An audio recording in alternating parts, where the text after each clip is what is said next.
Transferring your Google Voice number to Total Wireless lets you use it with their prepaid service. First, unlock your Google Voice number and get your account PIN from voice.google.com under Settings, Greater than Phone Numbers.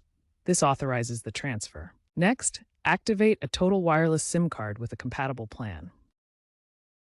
Then, submit a port request on the Total Wireless website or app, providing your Google Voice number and PIN. The process typically takes 1 to 7 business days, during which some service interruption is possible. Keep your Google Voice account active until the port completes to avoid issues. Make sure the Google Voice number is at least 30 days old to avoid rejection. Common problems: incorrect PIN entries cause delays. Double-check your PIN and account details before submitting. Temporary service loss during transfer is normal.